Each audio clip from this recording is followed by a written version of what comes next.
I realized I have to think outside the box. I need to be my own boss. I don't want to work for another corporation or organization that, puts a glass ceiling at my pay, at my benefits, at my talents, at my progression.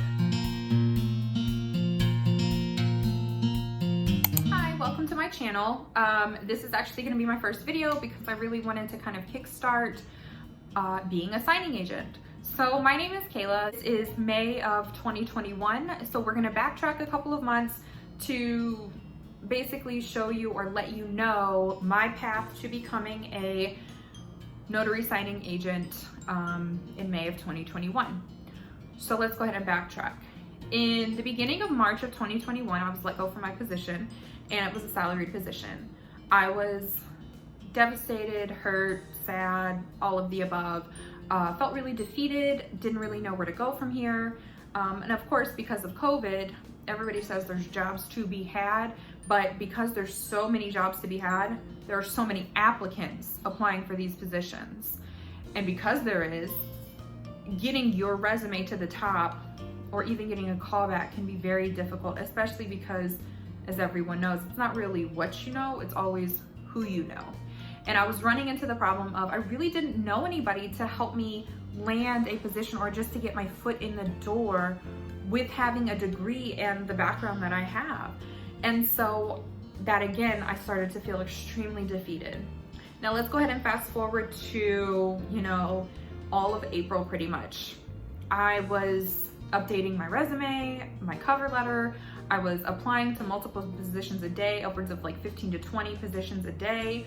I even bumped it down to like all is required is a high school diploma, and I was applying to those jobs, and I have a bachelor's on top of like other certifications that I have, and I was still finding it very difficult to find a job, and I was just scared. Luckily, I was able to get on unemployment.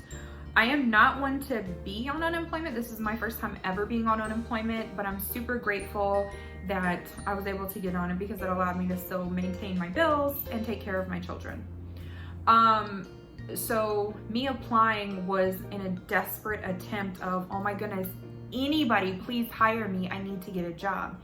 In doing so, as I'm sure if you're watching this, when you apply to jobs simply because you need a job, not because you just want to make a move, you tend to lower your standards either in pay or in benefits or in location. Or in like just the area that you'll be working in. It may not be your best, it may not be where your talents are best used, if that makes sense. And so that's what I was finding. I was finding in the beginning, I was applying to all the jobs that I really wanted, that I was going after, and that I was, super hopeful for.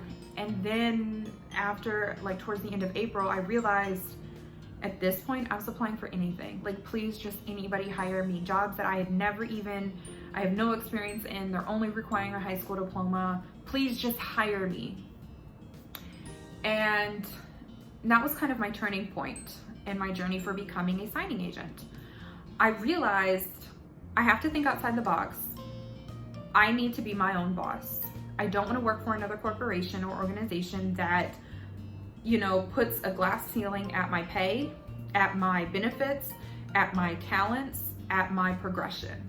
And so if I want to advance or move forward, it's really at the discretion of the job that I'm currently at. And I really don't like that. After being let go, I never want to feel that again. I really just want to work for myself. So if I fail, it's because I'm failing. If I succeed, it's because I chose to succeed and I put the effort and time into it to succeed.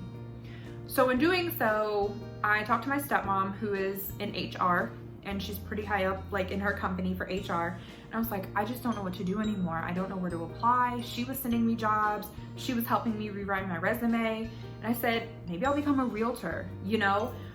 I have to do something that is not considered a traditional job, something that I am in charge of completely.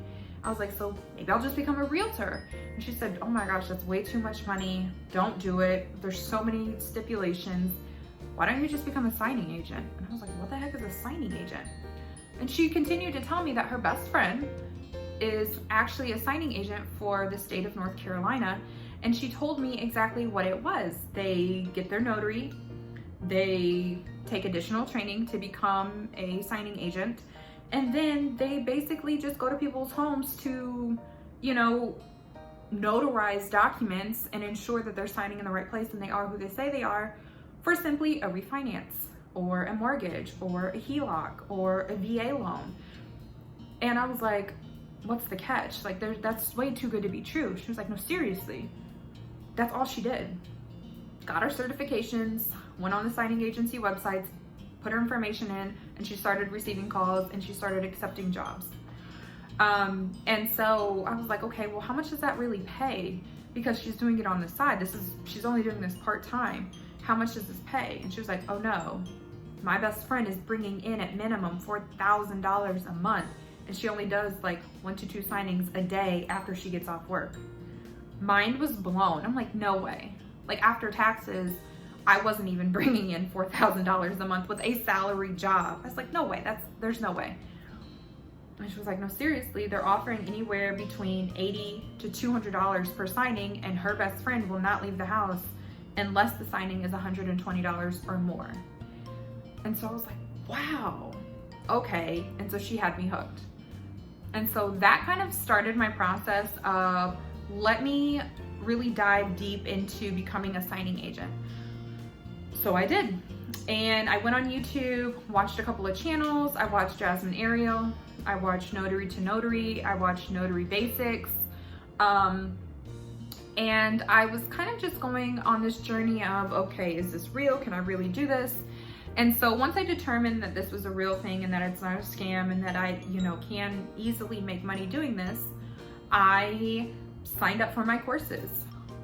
Once I got all of that done, I said, okay, now I need to purchase all of my items. So I did. I went and got folders, a bag, to carry all of my documents and stuff in. I purchased a printer. I got a laptop.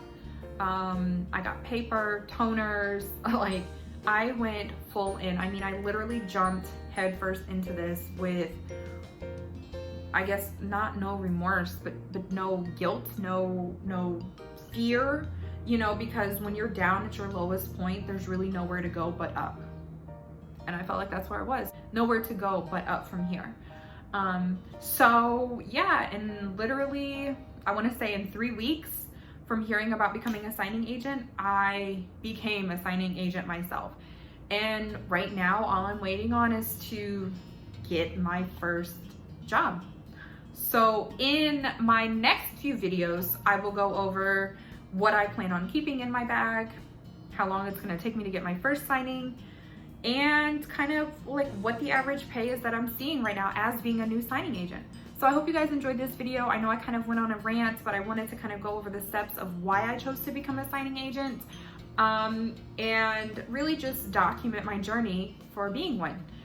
So I hope you guys are having a great day. If you have any questions, please feel free to comment below. I would love to answer any questions if I'm able to, or simply post your questions so that way any other notaries who might hop on here might be able to answer your questions for you. Yeah, so I will see you guys in the next video, and thank you so much for clicking on this video. Bye.